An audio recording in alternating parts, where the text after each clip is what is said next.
So a full review of the XFL 2020 television schedule. Everything came out.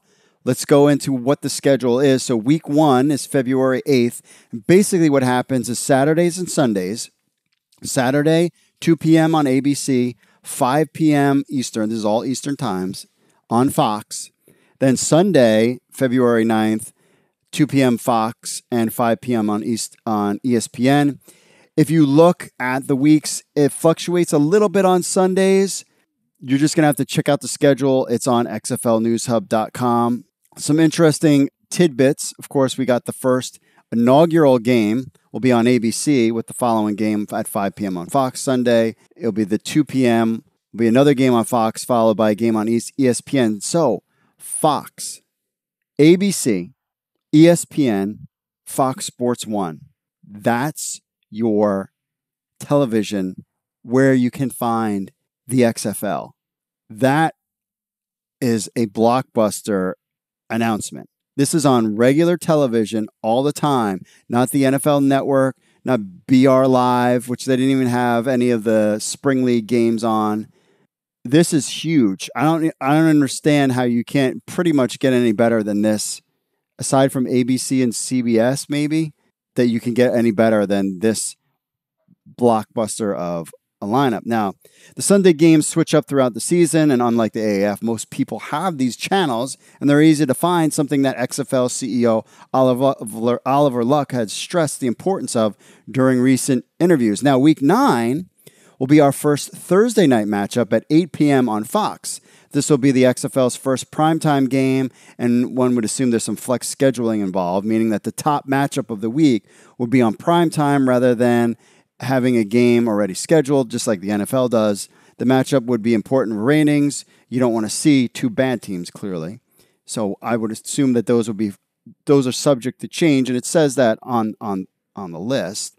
But this is a chance for the XFL to get prime time, not prime time on CBS Sports 1 or CBS Sports or Lifetime Network or TNT. We're talking Sunday, Thursday night, 8 p.m. on Fox. Now, granted, the cable world is so fractured. There's cord cutting and everything else going on. That was when the Cosby Show. If you remember, if you're all in your 40s and 50s and maybe in your 30s, you remember the Cosby Show or Seinfeld. That was Thursday, 8 o'clock or 9 o'clock. That is prime time, the number one slot, and Fox has put the XFL in prime time, leading up to the playoffs, which is great. So week 9 and 10 Sunday games are a little bit more spread out and earlier. Sunday games will be at noon and 6 or noon at 3, depending on the day, because I would assume that they want more. There's playoff implications. Other things are going on. Also, what's interesting to note is week 9 of April 5th, 2020 is also WrestleMania 36. So XFL playoff implications and WrestleMania weekend are at the same time. Now, one playoff game on Saturday, April 18th will be on Fox, and then one on Sunday, April 19th on ESPN. Both would get good ratings. And then our final championship game, Sunday, April 26th at 3 p.m., which is also the day after the NFL draft is over. So that gives, you're talking fans are all about gearing up for the NFL draft. NFL draft is done. And now they have the XFL Championship. I think it's great. I think it works out. I think they knocked it out of the park.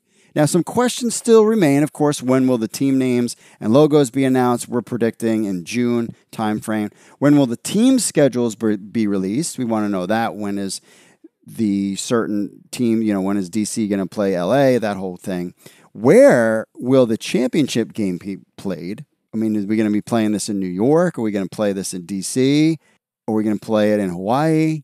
And what will the championship game be called? Is it just going to be the XFL Championship? Is it going to be the McMahon Bowl? Like, what are we going to talk about? The Oliver Luck Bowl? But if you want to check all the details, head over to xflnewshub.com. Now, if we dive in a little bit deeper and the nitty-gritty of the XFL TV deal, John Oran of Sports Business Daily got into some more detail on the XFL TV deal. Talks about game announcements, streaming rights, and some other stuff. So XFL execs believe that their best chance of success is having games in front of the biggest possible TV audience. Hence, you have the deal that you have now. 24 of the XFL's 43 games will be on broadcast television.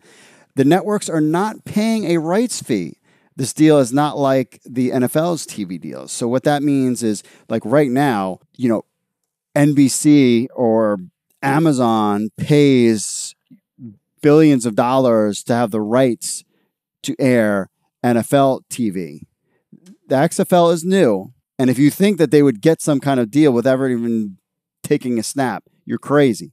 There is no paying the rights, at least for now. If this thing succeeds and is halfway decent, there could be a bidding war later down the road. Now, ESPN and Fox are picking up the production cost of games, which runs roughly about $400,000 per game. So ESPN, Fox said, okay, well, we're doing no rights fee, but we'll put in the $400,000 for the production of the games, and then I'm sure they split ad revenue and whatever else needs to. Now, ESPN will televise a championship game, which will be one day on April 26th, one day after the NFL draft. The XFL will handle sponsorships at the venues. That's where some of the ticket partners come in.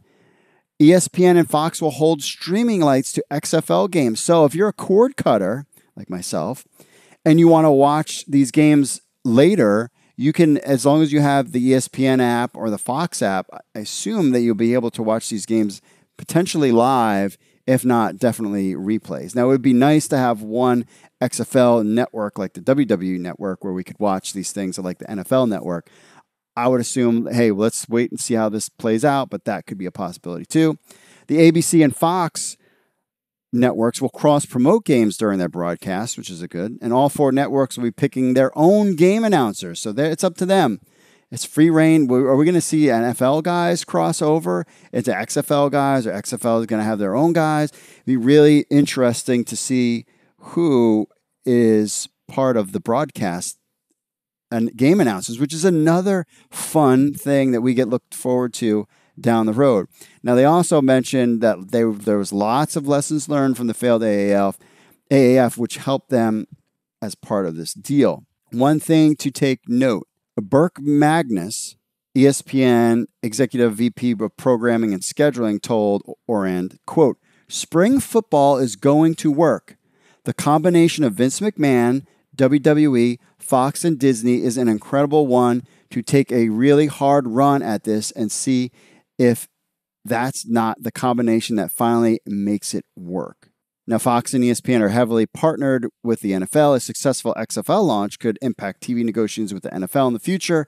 The NFL for sure will be watching how this all plays out. This deal also benefits the networks in case there is an NFL lockout in 2021, which there's rumblings about. Fans will still want their football, and the XFL and the TV networks could deliver it.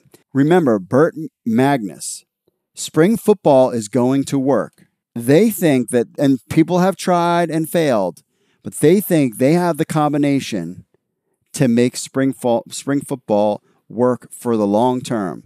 Oliver Luck, Vince's money, network partnerships. It's looking good, folks.